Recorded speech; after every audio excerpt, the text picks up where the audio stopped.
আসসালামু আলাইকুম এভরিওয়ান, আমি সেতু আবারও চলে এসেছি বেশ অনেক দিন পর।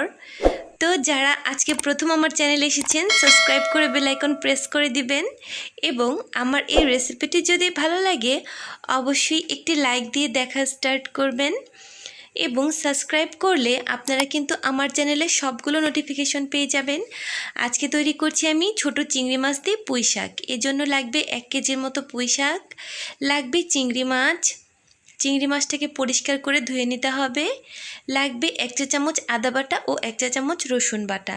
লাগবে মরিচের গুঁড়ো ও হলুদের গুঁড়ো, এটা আপনার স্বাদ অনুযায়ী নিয়ে নেবেন। লাগবে কাঁচামরিচ কুচি, পেঁয়াজ কুচি এবং লবণ। তো এই তো আমি পুঁই শাকগুলোকে এরকম ছোট ছোট করে কেটে ধুয়ে নিয়েছি। এখানে পুঁই দানাও ছিল। তো এবারে পুঁই শাকগুলোকে আমি একটুখানি ভাপিয়ে নেব। পুঁই শাকটা এমনি রান্না করলেও চলে, বাট এরকম করে ভাপানোর আইডিয়াটা কিন্তু আমি আমার মায়ের কাছ থেকে পেয়েছি। অনেক সময় দেখা যায় যে বাজার থেকে আমরা যে পুঁই শাকগুলো কিনে আনি সেগুলো কিন্তু অতিরিক্ত কীটনাশক ইউজ করা হয়ে থাকে। এই যেমন কোনো পুঁইয়ের পাতার মধ্যে যাতে পোকা না হয় সেজন্য কিন্তু অনেক রকম বিষাক্ত কেমিক্যাল ইউজ করে। তো সেগুলোর হাত থেকে বাঁচার জন্য একটু ভাপিয়ে নিলেই কিন্তু এগুলো দূর হয়ে যাবে। তো এটাকে আমি ভাপিয়ে নিচ্ছি, অন্যদিকে চিংড়িটা প্রিপেয়ার করব। তো চিংড়িটা এরকম লবণ এবং হলুদ দিয়ে কমপক্ষে হাফ অ্যান আওয়ারের মতো ম্যারিনেট করে রেখে দিতে হবে, কারণ এই চিংড়ি মাছের মধ্যে কিন্তু অনেক জার্মস থাকে যেগুলো হলুদের সংস্পর্শে আসলে মরে যায়। তো অন্যদিকে কিন্তু আমার পুঁই শাকগুলো ভাপিয়ে নেওয়া হয়ে গেল। এটাকে 1 থেকে 2টো বলক তুললেই হবে, বেশি একটা কুক করতে হবে না। এরকম করে বলক তুলে নিয়ে এখন এটাকে আমি স্ট্রেনারের মধ্যে ঝরিয়ে নিব। প্যানটাকে আবারও ধুয়ে বসিয়ে দিলাম। প্যানটা একটুখানি গরম হলে এর মধ্যে দিয়ে দিব তেল। তো আমার চ্যানেলটা কিন্তু মেনলি ঘরোয়া রান্না ডিপেন্ডেন্ট। তো আপনারা যদি ঘরোয়া রান্নাগুলো পছন্দ করেন তাহলে অবশ্যই আমার চ্যানেলটা ভিজিট করবেন এবং লাইক কমেন্ট শেয়ার করতে ভুলবেন না এবং অবশ্যই সাবস্ক্রাইব করে দিবেন। তো তেলটা গরম হয়ে এলে মেখে রাখা চিংড়ি মাছগুলোকে আমি এর মধ্যে দিয়ে দিব। চিংড়ি মাছগুলোকে একটুখানি এরকম ভেজে নিব, এতে করে কিন্তু চমৎকার একটি স্মেল আসবে এবং মাছটা কিন্তু পরবর্তীতে খেতেও ভালো লাগবে। এই রমজান মাসে আপনারা চাইলে সেহরির জন্য এটা ট্রাই করতে পারেন, কারণ রোজ রোজ মাংস পোলাও এগুলো খেতে কিন্তু সেহরিতে ভালো লাগে না। একটু শাকসবজি হলে খুব ভালো লাগে, যেহেতু আমরা বাঙালি। এটা হচ্ছে আমাদের ট্রেডিশনাল একটা খাবার, গ্রাম অঞ্চলে বেশিরভাগই এই খাবারটা খাওয়া হয়ে থাকে। তো ভাবলাম ঘরোয়া রান্নার একটি অংশ কেন না আপনাদের সঙ্গে শেয়ার করি। তো মাছগুলোকে এখন তুলে নিব। এগুলোকে খুব একটা মটমটে করে ভাজবো না, জাস্ট 2 সাইড একটুখানি ভেজে নিব। আমার ফ্যামিলিতে কিন্তু ভাজা মাছ ছাড়া কেউ মাছ খেতে পারে না, এটা হচ্ছে একটি প্রবলেম। তো কিছু কিছু মাছ কিন্তু ভাজা ছাড়াও রান্না করা যায়, যেমন ইলিশ, চিংড়ি এগুলো। তো আপনাদের যদি আমার মতো সমস্যা থাকে তাহলে অবশ্যই ভেজে নেবেন। ভেজে নেওয়া হয়ে গেলে এখন এগুলোকে আমি তুলে নিব।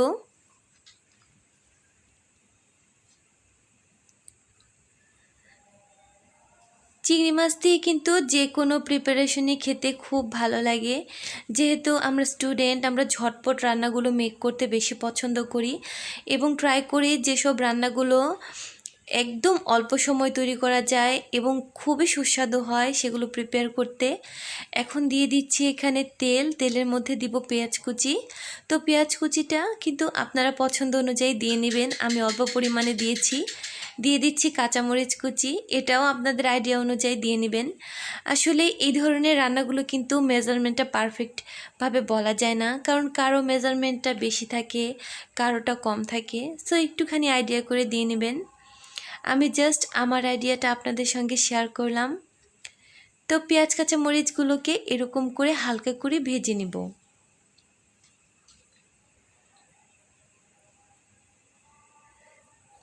তো এগুলো ভাজা হতে থাক।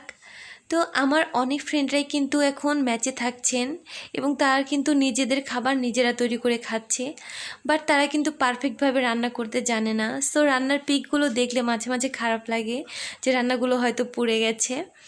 তো দিয়ে দিলাম আদা 1 চামচ, 1 চা চামচের মতো দিচ্ছি রসুনের পেস্ট, একটুখানি পানিও অ্যাড করে দিলাম, না হলে এটা ছিটে আসে। তো এরকম করে মশলাটাকে একটুখানি কষিয়ে নিব।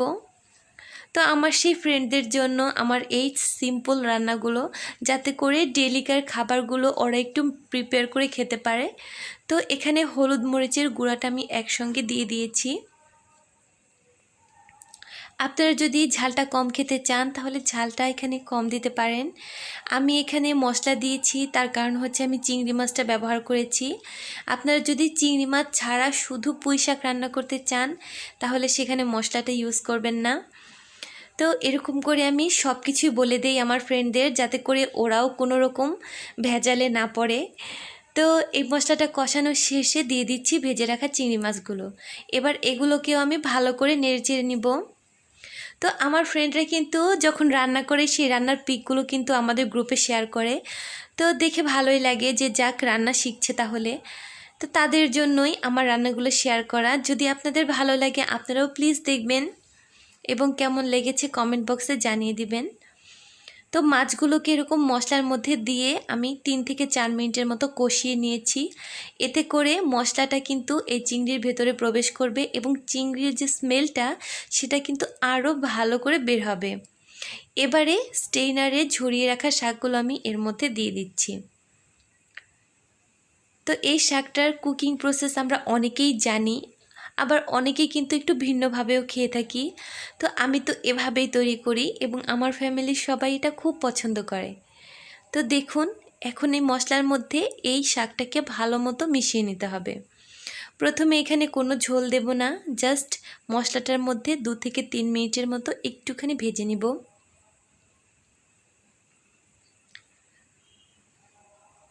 তো রমজান মাস সহ আপনারা কিন্তু সারা বছরই রান্নাটা খেতে পারবেন।